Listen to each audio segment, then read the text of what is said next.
mais seulement si tu veux. Je sais que je t'ai fait vivre un enfer. WADR. You can listen to us on 94.9 FM in Dakar through our website www.wadr.org.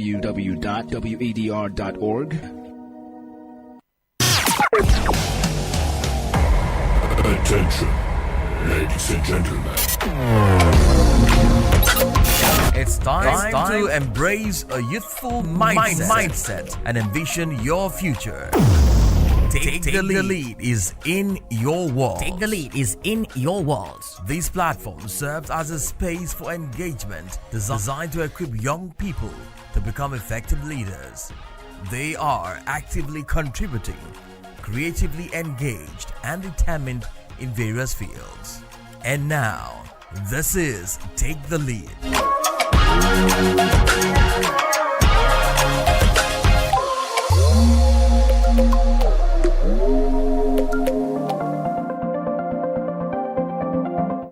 Hello once again to you, our listeners and viewers. Thank you for staying with us on West Africa Democracy Radio. Take the Lead, it's back. Your youth exchange platform indeed is back this week with a new topic. In this episode, we will discuss the exit of Mali, Burkina Faso, and Niger from ECOWAS, implications for youth in the Sahel region. So please stick with us live on 94.9 FM and our online platforms on Facebook, WADR English Service, on YouTube at WADR. Also send in your comments on our live feed. We will read them out throughout the program. As some of you may be aware, Burkina Faso and Niger, including Mali, officially withdrew from the Economic Community of West African States, ECOWAS, on January 29 after providing notice a year prior. And this decision has raised concerns regarding access to justice for victims of serious human rights abuses in those countries. In announcing their plans to leave, the military-led governments of the three nations accused ECOWAS of betraying its funding principles and being under the influence of foreign powers. They also expressed dissatisfaction with what they described as illegal and illegitimate sanctions imposed on them while they work to combat terrorism. Despite this withdrawal, ECOWAS has stated that it will keep its doors open. The organization has requested that its member states continue to allow free movement and trade for anyone holding an ECOWAS passport from the Sahel region. However, a key question for today's discussion is what impact will this withdrawal have on young people in the Sahel region? Take the Lead is back in 2025 with a brand new format. Yes, your youth exchange space will now be broadcast live every Friday at 4:05 p.m. Universal Time. And that's not all. Dear internet users and WADR subscribers, you have the opportunity to experience the show live and direct on our online platforms on Facebook at WADR English Service and on YouTube at WADR. Take the Lead every Friday from 4:05 p.m. Universal Time and rebroadcast same day at 1 a.m. Universal Time. Also on every Tuesday, your youth program will be rebroadcast at 7:15 a.m. and 4:05 p.m. GMT. Take the lead and champion the discourse for the betterment of young people. Well, our guests for today are another group of energetic young people ever ready to share their thoughts on matters concerning the youthful population in the West African sub-region. In studio with me, it's Issa Khan, a Senegalese youth and a student of the Sheikh Anta Diop University, Dakar. Issa is also an interpreter, an activist with potential of an open-minded character. Next is Joe Tukwa. Joe is the public relations officer of the Association of Liberian Communities in Senegal. Well, he will hear more from him. We also have Oluwa Oluwatosin Adiedu. Oluwatosin is a Nigerian youth and graduate of forestry. She's also a renowned podcaster of Faith and Feelings Spotify. Well, that's not all, because we also have you, our listening audience, and our amazing viewers as our special guests too, because we will be anticipating your reactions throughout this program. Not to waste your time, we begin with our panelists sharing their personal perspective, what to think about the withdrawal of these AES states from ECOWAS. And we will start with Issa. Issa, firstly, welcome to the program. Oh, well, thank you very much, Augustine, for inviting us. That's a big pleasure to be here with you all and sharing on this matter that is a very heated debate nowadays. I mean, I think that we should really go back to the creation of ECOWAS. Why was it first created? I think to understand more the problem and what led us to this disruption or this withdrawal of these countries is really important to note that ECOWAS was created to definitely make the exchange much more competitive and also much more fluid between the different countries, but also the ECOWAS was created for the security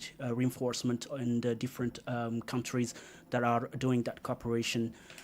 Yes, of course, like there are some points where they definitely played a great role, but to be honest, I think when it comes to the security and the integrity, I think we must admit that ECOWAS somewhat did a poor performance.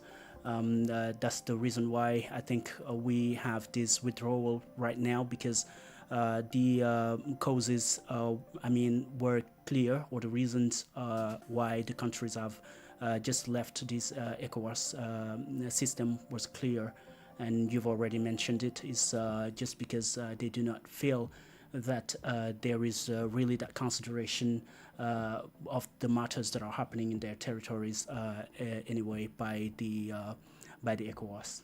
Well, you stress a very important point. I will get back to you, but let's also hear from Joe. Joe, welcome to the platform. Is this your first time here at WADR? Please engage the mic. Yes, thank you very much, Vedran. It's a pleasure to be here to discuss such a things topic that affecting our continent, Africa at large, and West Africa, and which we are part of.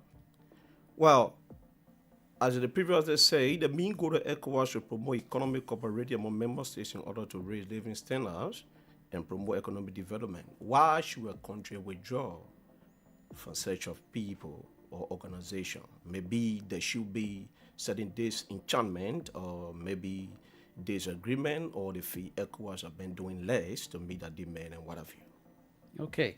We would know more about that, maybe some of the demands that you know of, which ECOWAS didn't provide for them. But let's hear from the only lady, female on the platform today, Oluwatosin. How are you doing, Oluwatosin, and welcome to the program. Thank you so much. I hope you can hear me clearly. Yes, we are getting you clearly, Oluwatosin. Welcome. How do you feel being on the platform this new year? Yes, I have. Happy New Year. It's really amazing to be here and to share my insights with great minds this evening. My opinion on this, my view on this, and I put down my notes and I'll be looking at them at the time goes by, is that I feel strongly that why this country asserting sovereignty and seeking to define their own security on their own terms, they risk a bit of isolation, because one of the benefits of being part of a community or part of society like ECOWAS is to ensure that there is collective bargaining powers, freedom of mobility and just to make progress together as a unit. So the need for the AES countries to move away. We must also know that they are landlocked countries to move away from this kind of society. You know that is something I believe is deeply rooted. I believe that they have their grievances and possibly, as said before, ECOWAS hasn't or didn't air these grievances well enough for them. So they decide to do this on their own terms. All right. Thank you for your introductory remark. I just encourage you to also maybe like engage the phone you are speaking through so that you come up more clearer than you are aware.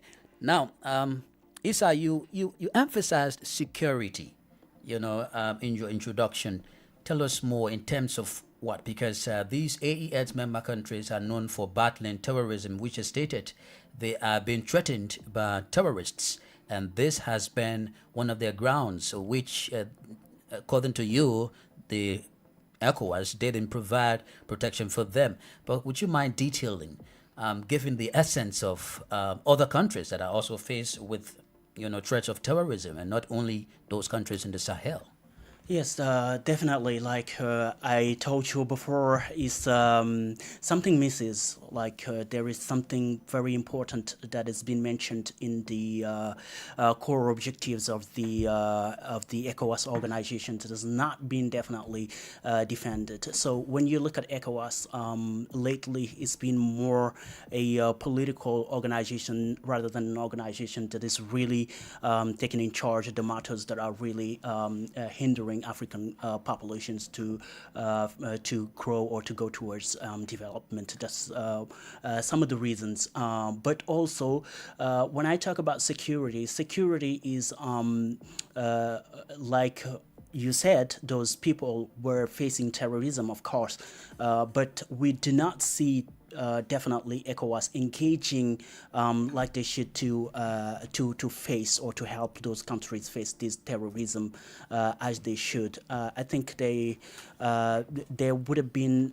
ways and means for them to definitely help those countries and to make them feel the presence of the organizations. But I think the presence of the organizations has not been really felt when it comes to the support that they should have been giving to those countries to face terrorism. But also there are other policies that should have been taken into account, like for instance, those people are facing terrorists, of course, but like there cannot be a war if the two parties are not armed and have the idea across the mind of those ECOWAS leaders to know where those weapons are coming from to be used by the terrorists against those populations.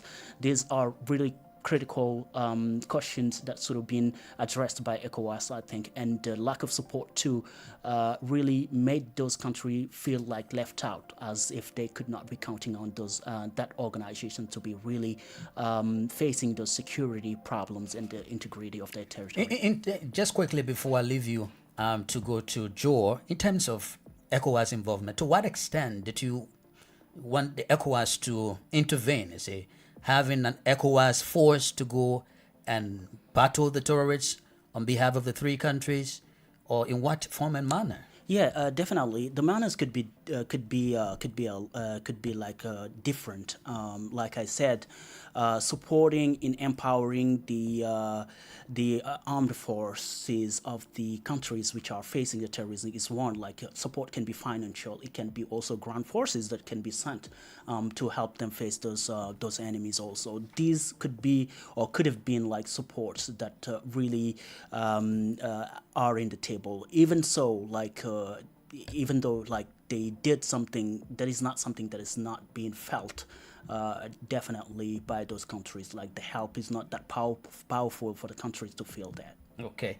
For you, Joe, what do you think in terms of the sanctions that were imposed on those countries when the coup took place?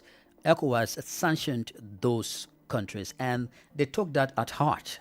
They took that against ECOWAS. They believe that ECOWAS shouldn't have, sanctioned them in the midst of fighting terrorists. What do you make of that? Well, in 1999, if you can recall, ECOWAS adopted a protocol for mechanism to put in place so that they can prevent conflict management resolution, peace building, security, and other things. In 2001, another was adopted on democracy and good governance, which clearly adopted a zero-tolerance policy for power or team or meeting by unconstitutional means. So definitely, if these guys came to power by the gun, definitely the ace of penalty should have been placed on them by ECOWAS. So for the fact that ECOWAS placed a penalty on them, so there is a reason they don't want to go through what they themselves have signed in 2011. This, I believe, led to their withdrawal. Okay. What's about you, Oluwatosin? I'm key before we go on to the youth quickly. We'll just summarize this aspect. I'm keen on their decision. ECOWAS believes that those people are running a military form of government, even though they were faced the fact that they even had to observe, coup d'etat in this country. It violates ECOWAS principles of democracy, but they still hold on to that. What do you make of it? Well, I would say, in my opinion, that ECOWAS's response was normative.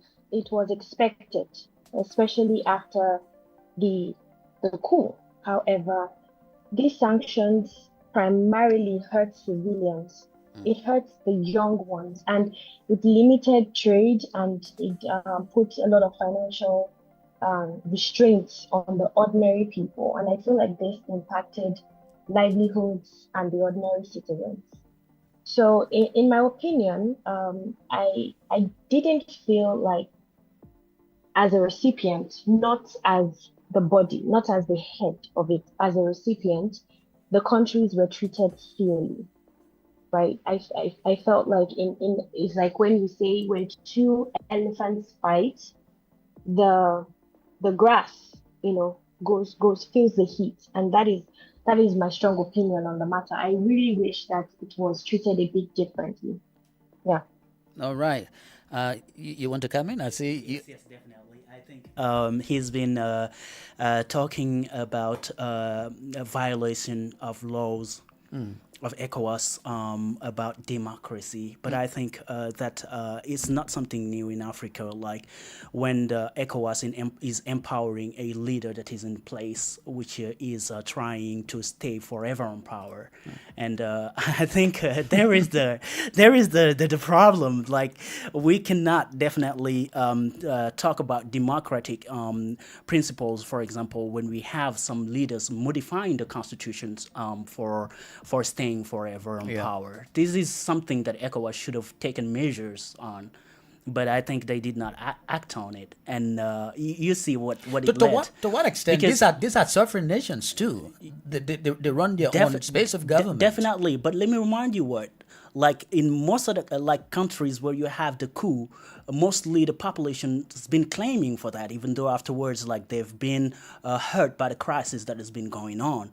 In Mali, for example, there's been a lot of demonstrations before even the coup happened. So, which means that the people is not happy. So we cannot talk about democracy, as democracy should reflect the will of the people.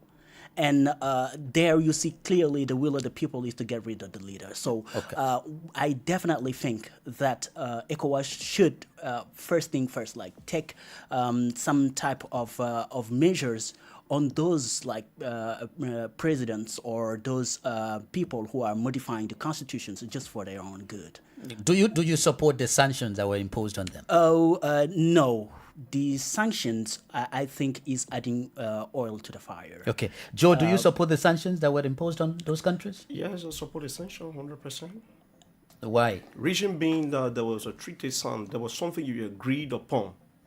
There was something you agreed upon that every country will be governed democratically. People will choose their own leader. Okay. Definitely, if you backfire from that which you have said and agreed upon in 2001, definitely you face a consequence. Quickly to you, Oluwatosin, do you agree with ECOWAS on the sanctions imposed on those countries? No, absolutely not. I do not agree. I think it was too harsh. I think they should have been proactive, not reactive, you know. And when I first came, when I read the news, when I saw it on the news, I was particularly like, oh wow, this is kind of like throwing the baby with the bathwater in my own opinion, you know. Okay. Thank you. Now let's focus on the young people. How vulnerable you think young people in the Sahel are right now with regards to this withdrawal, Issa? Yes, I think young people, as you said, are vulnerable in many different aspects, in the economic one, educational, and even for the free movement, for instance, like there could be very drastic changes if definitely that withdrawal came into effect. Yes, of course it came into effect, and people might be facing problems of moving in, problems of developing their businesses, but also exchanges, like programs of exchange when it comes to scholarships and moving to other countries. That wouldn't be definitely easier for, like it was before, for the other generations. Of course, I agree that the people remains the same. Like we wouldn't be harsh toward each other just because that withdrawal. The population is still united, is one and the same people, but still, like, there would be some constraints due to laws and policies that would be put into place by those different organizations. Okay. For you, Joe, would you consider the withdrawal as a violation of the rights of young people in the Sahel? Well, definitely, I do not want to consider it that way because I want to hear the leader responsible for that. But I believe with the ultimatum given them to return, I believe they will come back for the fact that they are a landlocked country and they need other African countries to help them to import the goods which it depends on to survive. Their necessary materials and provisions and food, they need other countries to bring them. For the fact that the surrounding country help them to export, after they are exported these things, to bring them into the country, I believe that they will definitely come back. All right. Before we go to Oluwatosin, let's just acknowledge the public that we've so far listened to interesting experiences from our guests on this sixth edition of Take the Lead in the year 2025. Let's now listen to Dr. Ibrahim Khan, an AU governance expert, as he weighs in on the exit of these three Central Sahelan states. In any human community, states can decide to work together to resolve specific problems.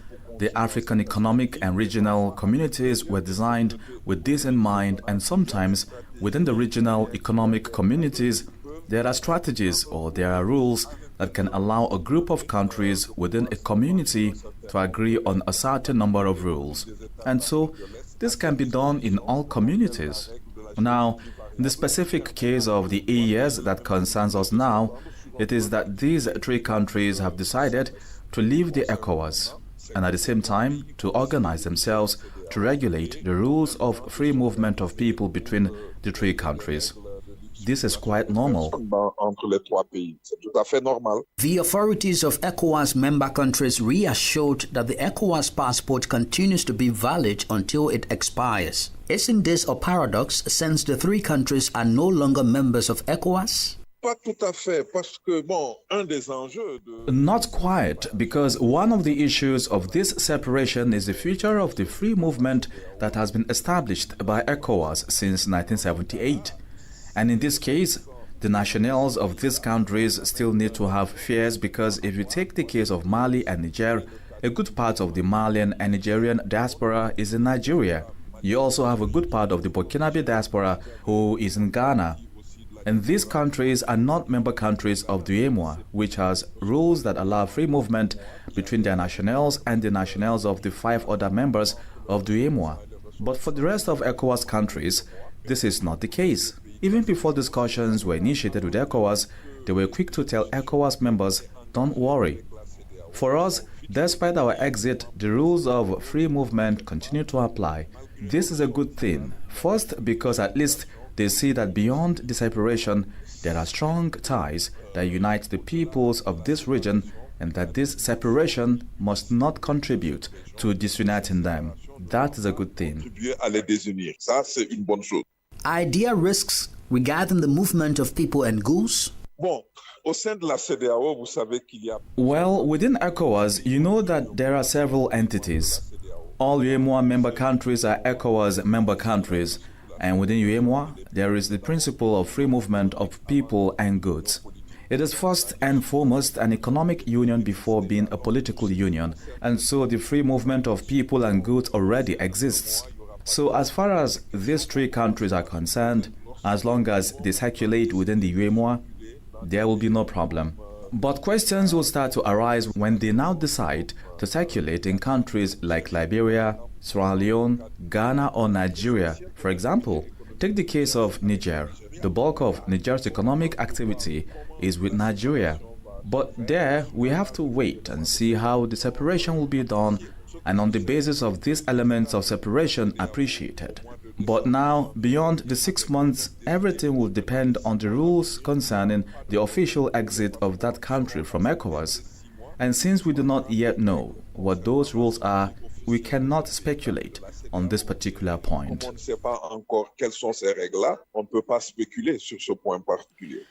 Dr. Ibrahim Makain is an AU governance expert with that analysis. Hey people, my name is Mello, Afrobeat singer from Guinea and Conakry. I love listening to the program Take the Lead on West Africa Democracy Radio. Hello, my name is Fatou Bintou Rassoukane. I'm the CEO of African Start Shop, and I love listening to your program Take the Lead on West Africa Democracy Radio. Indeed, welcome back to Take the Lead, your exceptional platform that highlights all things about young people's livelihoods. And we are streaming live on YouTube at WADR, on Facebook, WADR English Service. Please send in your comments. Let's quickly read some comments from our social networks here. From the Facebook, Stephen A. Bass says, good afternoon, WADR. I'm following the show from Dakar. All right. You can also put in your point. We will read them out, Stephen. From our YouTube channel, let's see. Okay, Sion Akinde says, Oluwatosin Adiedu. Okay, he's giving thumbs up to Oluwatosin. Another person, he says, well said, Tosin. So Emeka Opuna says, nice opening remarks.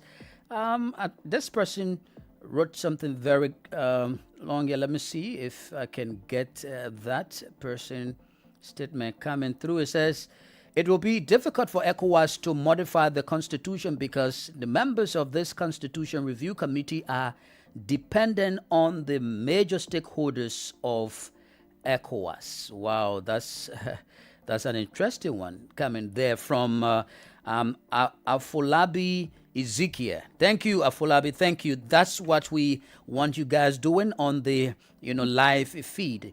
Having said that, let's now focus on education, the educational impact this withdrawal will have on students in the Sahel. And we begin with you, Oluwatosin. Please share light on what do you think will be the educational impact on these students, because I believe there are some students who also leave the Sahel to come in other West African states. Some are also there, but how do you think this will impact their educational sojourn?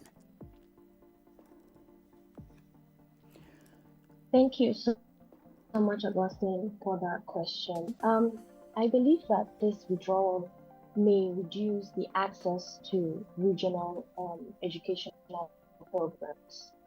I also believe that it's going to diminish cross-border research collaborations.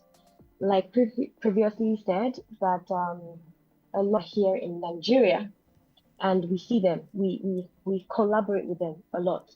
So now that they're out of ECOWAS, it's definitely going to be very difficult for them to study here, and we study over there. I feel like it isolates the students from educational opportunities and prospects in other West African countries. Yeah.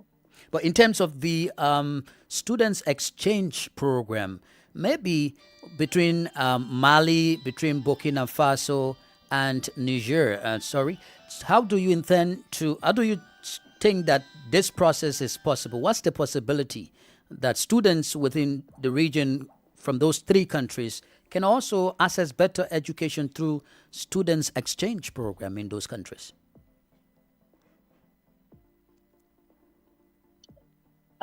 Well, for me, I feel like if the constitution can be, or the laws governing this exit or withdrawal could be reevaluated, for example, to at least benefit the students, because this has restricted academic exchange programs a lot, and it also would it has also, in my opinion, decreased recognitions of educational qualifications across the borders.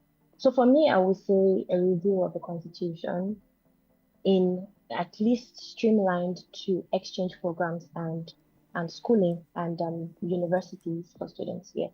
And what's about you, Ita? Yeah, definitely. I think that the exit might have some negative impacts, of course, but not necessarily fatal to those countries, as there will be other strategies for them to strengthen the national education system too. And as you know, there are a lot of people who are going elsewhere to study without even being in a corporation or something like that. So somewhere it might hurt will be after the 6 months of the free movement. Whatever they might decide after will be crucial or critical for those who will be moving for education. But then again, some programs, I join her on her view that on some programs that are specifically designed for some corporations or some membership countries might be really lost by those countries, because the program would exclude them automatically when they are no longer part of the ECOWAS countries. But then again, like I said, people are living here and going to France, going to Switzerland and other countries learning, and we don't have such corporations with them. You just postulate with the university, and then if you have been accepted, you provide proofs that you can live there for the time of your studies, and then they give you the visa. But then all of that depends on the decisions that they will take about the free movements. Because if there is no free movement, there would be, of course, restriction of opportunities, of course, for those different countries. Okay. Yeah. In addition to education, is youth employment. For you, Joe, what do you make of the employment environment? Would there be that lots of jobs created for those young people? Or they will still need to rely on other West African countries, like Oluwatosin said, in Nigeria, they see those young people from the Sahel, and many of them wouldn't rather want to be there for maybe schooling, but maybe to find jobs, because maybe the kind of job they seek, they may not be finding it within the Sahel. What do you make of the job opportunities? Yeah, the job opportunity for those students or that live on the Sahel stage will be a little bit tense, because I believe there will be a lot of scrutiny from the security sector. But we, as my brother regularly said, we got to wait for the 6 months to see what measures we ECOWAS put in place for them, because there is a strong measure put in place for them, and where if you are not part of the ECOWAS state, there will be a lot of scrutiny for you, and you will pass through difficulties. Yes, that's why they said they have a parable that says if a child decides to grow a lot of teachers have a gun to cover it. So definitely, if you withdraw from ECOWAS, knowing that ECOWAS provides an opportunity for young people out there, and even the older folks that goes there to look, in Africa, our parents sometimes go out, they leave their places to go other places to work so that they can be able to fund their children. Especially from this country, there are a lot of them in Ivory Coast on the plantation, doing a lot of work so they can be able to fund their children to go to other schools and other things. So if there will be a security scrutiny or other projects that have been provided for ECOWAS, if these things are violated, I believe there's going to be less opportunity for students. Considering the independence of this country too, like Mali, Niger, and Burkina Faso, considering their potentials they have, is it not possible to provide for their own youthful population? Yes, in other terms, maybe, but looking at those countries, we understand that they are landlocked country. Yes, it depends mostly on other countries. The trade, those free movement that ECOWAS had, we shall be a beneficiary to them. If it is ceased, I believe there will be serious catastrophic. Our experts that we had, Ibrahim Khan, he also referenced how, like for Niger, majority in terms of trade, it relies on Nigeria. In terms of the youth employment level, what do you make of it for you, Issa? Well, like I told you, it will not necessarily be fatal. It depends on how resilient the countries will be. I believe that, some countries such as Mali do not have a port, and then they depend on other countries for shipping goods and for international exchanges and all of that. It's definitely right that there might be something wrong. But then again, like when you look at it from the other side also, those are big countries, for example, that are providing sometimes some raw materials also for other countries. For example, when they closed the borders between Mali and Senegal, for instance, the livestock had a serious problem because we were facing a problem of finding ships for the Tabasco and all of that. So those are kind of issues that we should highlight too. It's not just like the ECOWAS countries are providing them. I think ECOWAS also could be suffering from that because those people are providing too. They have somewhat something to bring in the table, and they are giant in the organization. So when it comes to youth opportunity, as you know, like Africans like to move a lot, and they are just going to look for opportunities somewhere else that they might really think might be better than where they are and all of that. But I think somewhere there might be negative and somewhere also might be positive. Positive because, yes, they could really enhance the local production and all of that and local opportunities. But when it comes to the overall economy of the country too, they might suffer from the different exchanges and agreements that might go between them and ECOWAS. All right. Now, on our live Facebook feed here, Khan Fatimata Binta Rasul says, Issa Khan is doing great. That's an interesting topic. Thank you, Fatimata. Casey William Nugba says, good afternoon. I'm following you from Liberia, Riverside County, DCN radio office. Thank you, Williams. It's a pleasure. Tony Alfred Joe says, good afternoon, Ambassador Colley. I'm following live from Monrovia, Liberia. Thank you, Tony. Dioda Rare Siki says, good evening from Liberia. Thank you, Dioda, for following.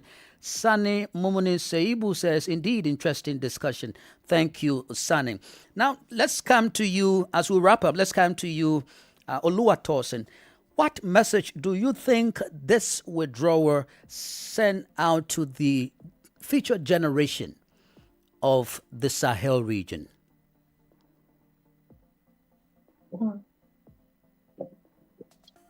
Thank you very much, Augustine.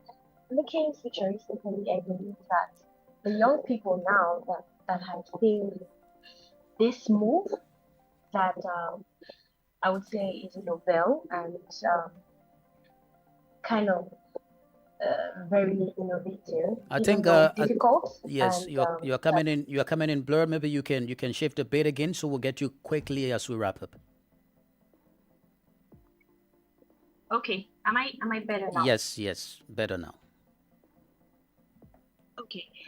So I feel like as a futuristically looking ahead, the young ones now, when they look back at this decision of their leaders to step aside, to work on their own, to strengthen their own communities.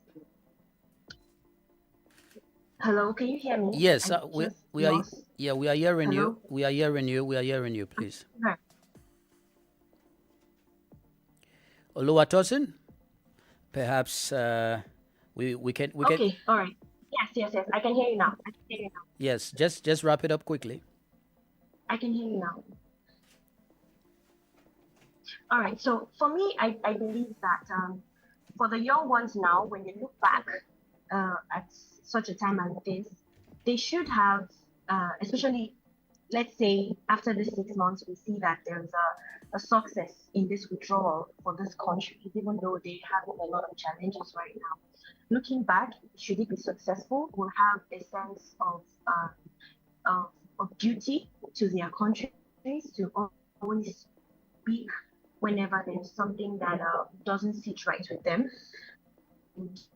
I know it's a tough time, like a wilderness, but as a Christian, I always say that the right before the wilderness experience is Jordan, and right after the wilderness experience, is Jordan. And if you can wither through that storm, you will definitely get into the promised land. And I believe for this country, even though it's a difficult time, if they continue and wither the storm and choose the right way, the people who are young now will look back at this time and really appreciate this decision to stand for their own rights. All right. As we take leave of you, Oluwatosin, what are your recommendations and parting comments for today? Well, my recommendation would be the country should become introspective, right? Like Isa said earlier, it is a time for them to renew emphasis on local innovations and strengthen the cultural industries, development of indigenous solutions to their education and employment issues right now. And they should also maintain mobility with location, right? And support youth entrepreneurship. I believe these things will push this government forward. Thank you so kindly, Oluwatosin. To you, Joe, what are your recommendations to the governments of, the Sahelian states, including the young people there? Well, as I previously stated, I foresee them coming back to ECOWAS because I really want them to come back to ECOWAS. For me, I'm a peace preacher, so I wanted to come back so that everything can be settled in order not to bring any trouble on the young generation, so that they shouldn't struggle when it comes to their schoolings and other things. They should not be scrutinized when it comes to security from the security end, so that security should not see them that they are not part of West Africa, a community of West African states no longer. So to not pass through all of these things, I freely want to say that I'm asking them to come back to ECOWAS so that we all can work together for us to move freely as ECOWAS empower all their citizens to move freely, including their goods and livestock. Those people raise livestock, and we need them too. So I'm asking them in my own voice so that they can see reasons for now to the 6 months to put things together, because ECOWAS said their hands are open and their arms are open to receive them and then return. Thank you very much. Isa, your recommendations? Yes. Before I close this up, I will just get back to the first question that you just asked, like how will the generation or the young people in those countries view like such organizations in the future? It is very important. Like when you recall, there is a saying which says that a friend in need is a friend indeed. And I think the young generation will recall or remember ECOWAS as being the organizations that has left them when everything seemed very dark. And we have to admit it. He was talking about of a possible coming back into ECOWAS, but I think we need to restructure everything and try to rethink of the priorities. Because I think, making of ECOWAS a fully political instance is something that is bad for business. And yes, for the government, I think this just shows that, countries do not definitely have allies. They have interests to defend. And for that, African countries, particularly West Africa, they should build a more resilient economy, because economy is power. And today, treaties, as you know, they are made to be broken someday. Just see what Trump has done with the Treaty of Paris. It shows you that when something does not fit for you, you just leave it. It's something like that. Okay. The AES countries did not really feel themselves, because they gave clear reasons why they have left. We talked about sanctions and everything that was really put on them. It just made the burden heavier. Yeah. I think we should have been going through or we should have been adopting another method that was really through communication, through understanding, through patience, to build an everlasting and sustainable peace and development for these countries that are really our motherlands, I think. Great. So that's that. All right, Oluwatosin, thank you for being one of our guests again today. We hope to get you another time to speak to the young people. Thank you so kindly. Thank you so much. Thank you so much for having me, Augustine. I'm really grateful. Thank you. All right. Thank you, Joe, for being a part of the discussion today. We hope to get you another time. And to you, Issa, thank you as well. Yes, thank you very much. Thank you, Joe.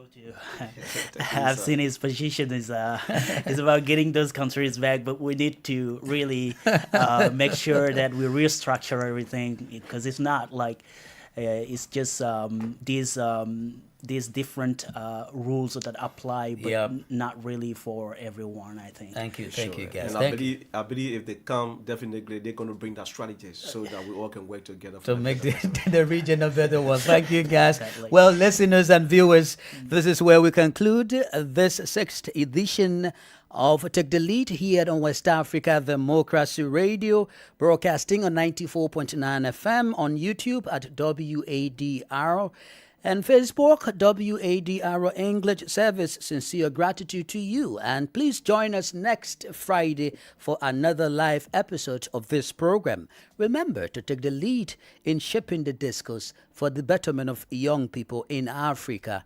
My name is Augustine Bilkali, wishing you all the best. We thank you for listening to this program in Nigeria on Darling FM 107.3 Owerri, Southeast. We thank our listeners in Liberia on Alternative Youth Radio 98.9 FM, Nufa County.